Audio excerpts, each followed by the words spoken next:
সবাই কেমন আছে? আশা করি সুস্থ আছে, ভালো আছে। আমি দেখো সকাল থেকে ভিডিওটা এখনও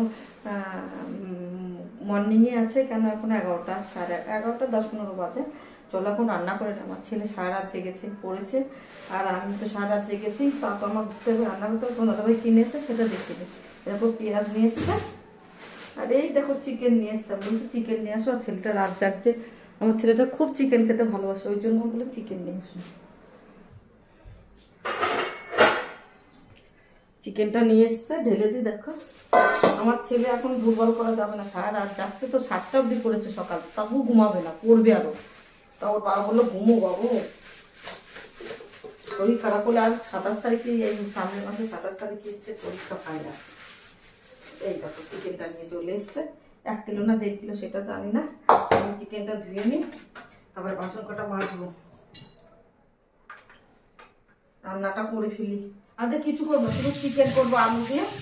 একটু আলু দেবো, মশলাও করা হয়ে গেছে আমার। জামা কাপড় কাঁচা টাচা সব কমপ্লিট, রোদ্দুর দিয়ে আসলাম।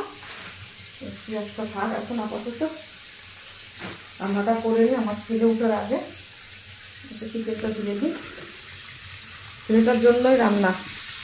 ও যদি উঠে খেতে পারে কটা শান্তি হবে। ছেলে ঘুমিয়ে আছে, ছেলে ঘুমোতে ঘুমোতে রান্নাটা করিনি। তোমরা আবার কেউ ভেবো না আমার বাচ্চা ছেলে ঘুমোচ্ছে, আমার বড় ছেলেই ঘুমোচ্ছে। ছেলেটা সারা রাত জেগেছিল, ওই জন্য সকালে 6টা 7টার সময় ঘুমিয়েছে। আমি বলছি এখন আর ডাক দেবো না, 1-1:30 2টোর সময় ডাকবো। 1:30টার সময় ডেকে দেবো স্নান করে, কি 1টার সময় ডাকবো স্নান করে খেয়ে নেবে। এখন আর ডাকবো না, ও শুয়ে আছে বলে আস্তে আস্তে কাজগুলো কমপ্লিট করে নিচ্ছি, যে ও ঘুমোক, আমি তারপরে রান্নাবান্না করেই ডেকে নেবো। ও বেডরুমে ঘুমোচ্ছে, আর আমি কিচেনে আস্তে আস্তে কাজ করছি। কেন বলো তো, এখন যদি আমি আওয়াজ করে কাজ করি না, আমার ছেলেটা উঠে গেলে খুব কষ্ট হবে। ও না রাতে পড়তে ভালোবাসে, দিনে একদম পড়তে ভালোবাসে না। আর আমাকে সাইডে দেখো কেমন আওয়াজ হচ্ছে, দেখতো রাতেও কাজ হচ্ছে। একটা বাড়ি বললাম না হচ্ছে নতুন, সে বাড়িতে কাজ হচ্ছে, রাতেও কাজ। আমি কিন্তু এখন রাতে এডিট করছি। কালকে এডিট করে রেখেছিলাম, ভয়েসটা দিতেই ভুলে গেছিলাম, যে পরে ভয়েসটা দেবো। ওই জন্য দেখো চিকেনটা ধোয়া কমপ্লিট হয়েছে, আর যে কটা বাসন ছিল সেই কটাও ধুয়ে রেখে দিচ্ছি। তো একবারে এখানে কাজটা কমপ্লিট করে নিই। চা খেয়েছিলাম সেই বাসন, এছাড়া অন্য বাসন না। দেখো বাসন মাজা কমপ্লিট হয়ে গেল। এবার চলে আসছে রান্না করতে। দেখো তেল তো দিয়েছি, তেলের ফোড়ন কী দিই বলো তো, পেঁয়াজটা দিলাম, শুকনো লঙ্কা, তেজপাতা, একটু জিরে ফোড়ন দিয়ে আমি চিকেনটা করব। আমার ছেলে চিকেন খেতে খুবই ভালোবাসে, ওর চিকেন হলে আর কিছুই লাগে না। ওই জন্য তোমার দাদাভাইকে বলছে এখন চিকেন আনবে রোজ। আর রোজই তোমরা ভাববা যে দিদিরা তোমরা কি চিকেন খায়, আমরা রোজ চিকেন খাচ্ছি এখন। আর তোমার দাদাভাই অনেক মাছ নিয়ে এসছে, সেটাও তোমাদের দেখো, প্রচুর মাছ নিয়ে এসছে। দেশি মাগুর মাছ নিয়ে এসছে, কই মাছ নিয়ে এসছে। মাগুর মাছ 2 কিলো, কই মাছ 2 কিলো, আর শোল মাছ 2 কিলো নিয়ে এসছে। আমি খাই না, আমি একটু কই মাছটা না খাওয়ার মতো খাই। আর ওইগুলো আমার ছেলেকে খাওয়াতে চাচ্ছি, যে তাজা সাদা মাছ নিয়ে এসছে তোমাদের ভাই। আমাদের ড্রামে মানে করেছি, কি বলবো, জিয়ে রেখেছি। ভাত হয়ে গেছে, চিকেনটা হচ্ছে। এখন আমি ঘরটা মুছে নিই, জামা কাপড় কাচা হয়ে গেছে, সেটা তোমাদের সঙ্গে শেয়ার করিনি। এখন ঘরটা ভালো করে তাড়াতাড়ি করে মুছে নিই, আমার কাজ হয়ে যাবে অনেকটাই। তারপর স্নান করে তারপরে পুজো দেবো। দেখো চিকেনটা রান্না করতে করতে, চিকেনটা তো আমি আস্তে গ্যাসটা একটু আস্তে দিয়ে আমি ঢেকে ঢেকে রান্না করি, তো এর মধ্যে আমার কিন্তু পোছা লাগে, আমি কমপ্লিট করে নেব। আগে কিচেনটা করছি কেন, কিচেনটা পাংখা তো চালাতে পারবো না, ওই জন্য কিচেনটাকে শুকিয়ে যাক, তারপরে সব ঘর তো পাংখা চালাবো। ওই যে রান্নাটা করে নিই, রান্না করতে করতে ঘরটা মুছে নিই। তোমার দাদাভাই আসার টাইম হয়ে ছেলে উঠে যাবে। আমি কেন এরকম দেরি করে কাজ করি জানোই তো, সারা রাত জাগে। আমিও 10টা, সাড়ে 10টা, 11টায় উঠি, কেন আমিও তো রাত জাগে, আমারও তো একটু ঘুমাতে হবে, না ঘুমালে শরীরটা খারাপ হয়ে যাবে। এখন শরীর খারাপ একদম করা যাবে না। তারপরে ভাবি যে রান্নাটা সেরে নেবো, ঘরটা ছাদ দিয়ে নিই প্রথম উঠে, সেটা তোমাদের সঙ্গে শেয়ার করিনি। যে ঘরটা, বাসি ঘরে তো আর রান্না বান্না করা যায় না, বাসি ঘরটা ছাদ দিয়ে আমি তারপর রান্নায় চলে যাই। রান্না টান্না করে আস্তে আস্তে সব কাজ করি, রান্নার মধ্যে দিয়ে কাজ করে নিই।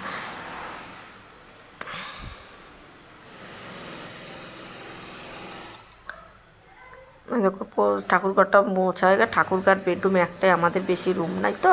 কী বলতো, আমরা উপরে 2তলা 3তলায় পুরোটাই ভাড়া দিই, আমরা থাকি না। নিচের তলাটা যতটা আছে ততটার মধ্যে থাকার চেষ্টা করি, আমাদের যেটুকু ক্ষমতা সেইটুকুর মধ্যে থাকি। কেন আমরা ওই সব ঘর নিলে আমাদের ভাড়া হলে আমার ছেলেটার একটু কাজে লাগবে, আমাদের সংসারটা ভালো সচলাচল চলবে। আর বেশি ঘর হলে কি পরিষ্কার করে রাখারও দরকার আছে। আর আমার তো বেশি ঘর হলে আমার তো এখন পারি না গুছিয়ে রাখতে, ছোট ঘরের মধ্যে গুছিয়ে রাখি। তবু আমার দেখো, তোমরা দেখতেই পারো কট্টু ঘর আমার। আমি তো আর মিথ্যে বলি না, সবটাই তোমাদের সামনে ভিডিও করি। ওই জন্য এইটা আমার ডাইনিং রুম। ডাইনিং রুমটার ফ্রিজ আছে, কিন্তু কিচেনে ফ্রিজটা নিয়ে নেবো। কিচেনে যখনই করবো, ফার্নিচার করার পরে কিচেনটাই নিয়ে যাবো ফ্রিজ। আর এখানে একটা ডাইনিং টেবিল আনবো। আমার প্লাস্টিকের 2টো ডাইনিং টেবিল আছে, চেয়ার আছে 8টা, কিন্তু আমি একদম ডাইনিং টেবিল পাতি না, কেন নিচেই খাওয়াটা অনেকটাই ভালো। এবার যখন আমি কাচেরটা করব তখন আমি পাতবো। এখানে কি বলো তো, এখন আর আমাদের সামর্থ্য নাই কাচেরটা কেনার, কিছু করার ক্ষমতা নাই। কেন আমি বাড়ি গেছিলাম, বাড়িতে অনেক 1.5 লাখ মতো খরচা হয়ে গেছে। ওই টাকাতে আমার সব জিনিস হয়ে যেত, কিন্তু বিয়েতেও তো যেতে হবে বলো। আর এখন কি করবো বলো, তার এখন সামনে আমার ছেলে 12 ক্লাস কমপ্লিট করলে কি ডিগ্রি ডিপ্লোমা করবে, সেটাই কত টাকা লাগবে, সেটাও তো আমাদের গরিব মানুষ গুছিয়ে রাখতে হবে। আমাদের তো কেউ দেওয়ার মতন নাই। ওই জন্য ভাবছি না, 1 পয়সাও বাঁচত করতে হবে, বাঁচিয়ে রাখতে হবে। ছেলে কোথায় পড়তে যাবে, কি করবে, ওরও তো একটা খরচা আছে। আর দেখো, কেউর কাছে চাইলেই কেউ দেবে না। আর দেবে কেন আমাদের কেউ এমনি, সেটা তো কেউর দোষ না। আমি চাইবো কেন লোকের কাছে? নিজে যদি ফুটিয়ে এটা ওটা করে কিনে কাটে ফুটানি দিই, তারপর লোকের কাছে হাত পাতলে তারা দেবে কেন? আমি সেটা চাই না যে আমি এখন 1 লাখ 1.5 লাখ এমনি খরচা করে এসেছি, তারপরে এখন যদি আবার খরচা করি আমি আবার লোকের কাছে হাত পাততে হবে, দরকার নাই। নিজের যেটুকু ক্ষমতা আছে সেটুকু করে, তবু আমার ওই যে অনেকটাই লস হয়ে গেছে বাড়িতে। কেন এখন আমার যদি থাকতো বাড়িতে পয়সাটা, আমার ছেলের মানে কোনোটা কাজে লাগতো, চলবে। একবার বাড়িতে তো যাই না, 2 বছর পর বাড়িতে গেলাম, আর যাবো কবে তার ঠিকানা নাই। কেন বলো তো, এত ঘন ঘন বাড়ি গেলে হবে না। দেখো ঘরটার মুছে চলে এসছে। এবার জামা কাপড় ছিল কালকে, নাড়া শুকাই ছিল না, তা রেখে দিয়েছিলাম। এর মধ্যে কিন্তু আমি 2-3 বার করেছি, চিকেনটা নেড়ে দিয়ে এসেছি।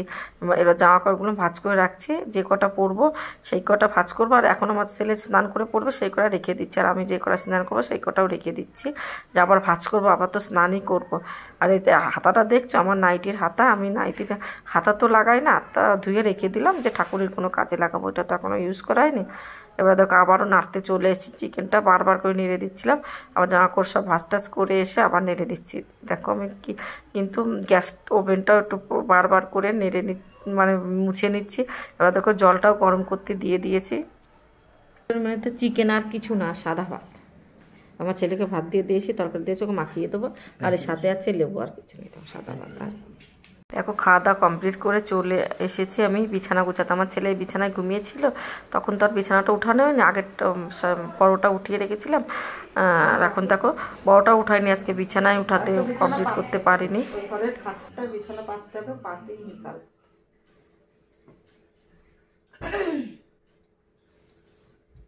ঘরটা ঝাড় দেওয়া হয়ে গেছে আমার। দেখো বিছানাটা উঠিয়ে দিচ্ছি। ছোট বিছানাটা উঠলাম, বড় বিছানাটা উঠানো হয়নি। আমার বিছানা ছিল, ঘরে আর আসা হয়নি, তার জন্য এখন বিছানাটা উঠিয়ে দিচ্ছি, তারপরে সব এক এক করে কাজ করব। আর এই সাদা বিছানার চাদরটা পেতেছে, 2 দিন হয়েছে, 2 দিন পরে আবার কালকে তরকাটাই কেচে দেবো। কেন বেশি 2 দিন 3 দিন না হলে, আর আমার ছেলে এখন এইটা ঘরে পড়ে তো এক জায়গায় বসে ডলাডলি করে, ওই সাইডটা বসেও যাচ্ছে গদিটা, আর কালো হয়ে যাচ্ছে, কেমন পরিষ্কারই আছে। আমি বলছি 2 দিন পরে আবার কেচে দেবো, অন্য একটা চাদর দিয়ে দেবো। দেখো এই সবসময় যদি সবসময় বসা থাকে শোয়া থাকে নোংরা হয়, ওই জন্য। আর আমার ছেলে আর আমাদের ছোটো বেডরুমে যায় না, ও একদম পছন্দ করে না ছোটো বেডরুমে যাওয়া। ছোটো বেডরুমে খাটে আমি সব কিছু গুছিয়ে রেখে দিয়েছি, বিছানার চাদর মাদর পেতে রেখেছি। এত সুন্দর নতুন খাট, গদিও এর দিকে ভালো। ও যাবেই না, ওর বলে ভয় লাগে ওই গদিতে যেতে। ওই ওই খাটে রাতেও পড়াশুনো করে না, কেন ওই বলে ভয় লাগে। কিসের ভয় আমি বুঝতেই পারি না, এক ঘরের মধ্যেই সব কিছু ভয় লাগে, তার জন্য ওকে আর আমি করি না। দেখো বিছানাটা কেমন লাগছে অবশ্যই কমেন্ট দিয়ে দিই। আজকের হাতে কাচতে পারবে না, অনেক লেটে উঠেছি। যেদিন আমি পারি সেই দিন আমি কাচি, আর যেদিন একটু লেট হয়ে যায়, অনেক লেট, সেই দিন অনেকটা লেট হয়ে গেছে। দাদা বলে যে লেট হলে দিয়ে দেবে, কাচবে না হাতে। আজকের বৃহস্পতিবার তো পুজো টুজো দিয়া থাকে। হাঁপিয়ে যাচ্ছি কথা বলতে।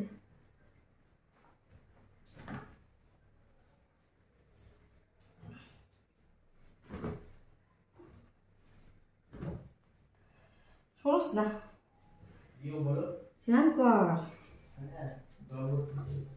জল